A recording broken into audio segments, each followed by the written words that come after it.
After the death of her husband, my mother-in-law was experiencing great difficulties. For 6 months, she was in constant depression and nervous breakdowns. Before this tragic event, despite her 44 years of age, she looked young and attractive.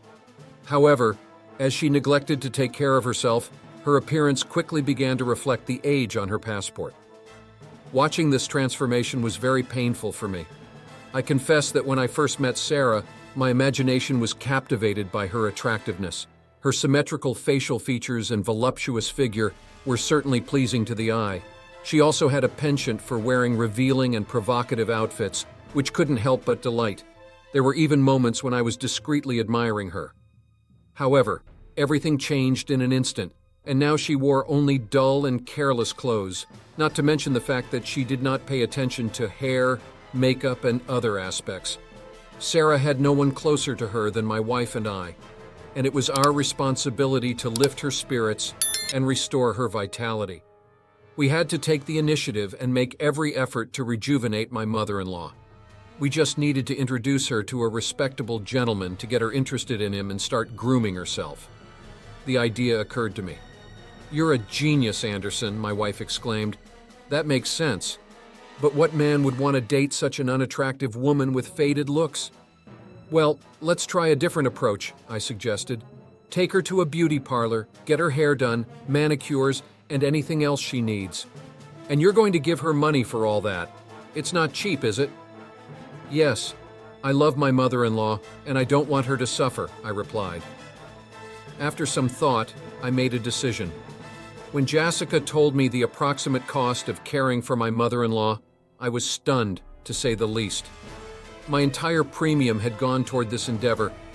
Feeling a little disappointed, I still nodded in agreement because I had to keep my word. I couldn't understand how my wife had managed to convince Sarah to go to the beauty parlor. But the most important thing was that it had happened. Sitting at work, I could only sadly watch significant amounts of money fly out of the account. Apparently, my wife and mother-in-law underwent one after another various procedures. However, as it turned out, it was worth it. When I arrived at my mother-in-law's house, I didn't even recognize her. Instead of the usual simple woman, a captivating, mature beauty looked at me with passionate eyes. Jessica and I had already agreed that I would shower my mother-in-law with compliments, but now I didn't even have to think of anything. My rapturous praise poured into her ears, and for the first time in my life I saw a person blush with embarrassment right before my eyes. An amazing event took place, and we successfully lifted my mother-in-law's spirits. She continued to blossom with each passing hour, and as we said goodbye to her, we did so with a heavy heart. Saying goodbye to a woman who had rediscovered her vitality was bittersweet, but we also needed time to recuperate and enjoy solitude. The next day, I was stunned to see a missed call on my phone from Sarah. "Anderson, hi. Your help yesterday meant a lot to me. Thank you so much. I'd like to meet again today." "Sarah, I'd love to do that too. However, today and tomorrow are work days, so it will be a little difficult for my wife and I to get out. If you need anything at the store, I can stop by later in the evening and help you out." "That sounds great. To be honest, it was you alone." The anticipation of seeing Sarah's cryptic words left me puzzled, but I refrained from inquiring further over the phone. Although her request for help with physical matters made sense, I couldn't understand why she wanted to see me without my wife. The answer was waiting for me at my mother-in-law's house. When I saw her, I was even more stunned. Sarah greeted me in a rather short skirt that barely reached her knees, and a light blouse boldly unbuttoned across her chest. "Sarah, you look amazing. Are you going on a date?" I asked immediately. "No, Anderson.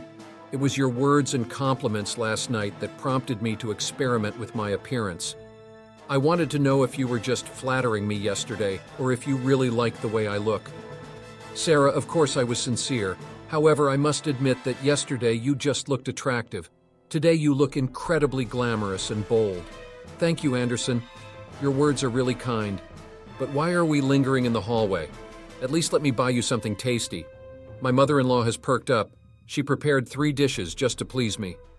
She fiddled around in the kitchen, setting the table and arranging the food on plates. The woman reached for the top shelves of the cabinets, stretching out in front of me like a cat, as if trying to draw my attention away from her figure. It was then that I finally realized that my mother-in-law was making an effort to capture my attention. It looked very spectacular, but also very strange and unusual. In spite of my desire to reciprocate, I was bound by marriage to her daughter. Noticing my bewilderment, she seemed to enjoy it. Just before parting, she came up to me and before kissing me on the cheek, said bluntly, "Anderson, I'm going crazy. I need someone." Her blatant innuendo left me confused. All I could do was nod in agreement, promising to call her the next day. I hurried away, trying to calm my racing heart. I never expected such words to come out of my own mother-in-law's mouth. The most disturbing part was that I was eager for it myself. As a responsible family man, I felt obliged to tell my wife everything. I had always been faithful to her, and the thought of having any kind of relationship with my mother-in-law would be a serious betrayal in her eyes. Jessica immediately went out onto the balcony, and her anxious mood was reflected in me as well. I decided to leave her alone, letting her gather her thoughts in solitude. When she returned, she made her unusual request. "I know this may seem strange, but I want you to grant her wish.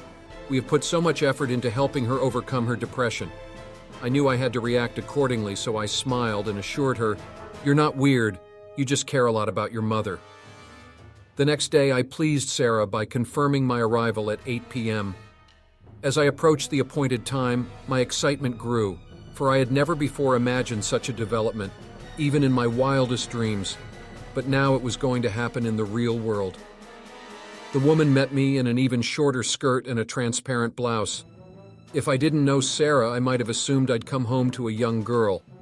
But my mother-in-law was nothing like that. She was aware of her attractiveness and knew how to flaunt the virtues of her body. "Would you like some dinner?" she asked, winking at me, clearly having prepared something special. My movements must have resembled those of an inexperienced teenager. We didn't need to exchange unnecessary words. However, I didn't expect my mother-in-law to be so energetic.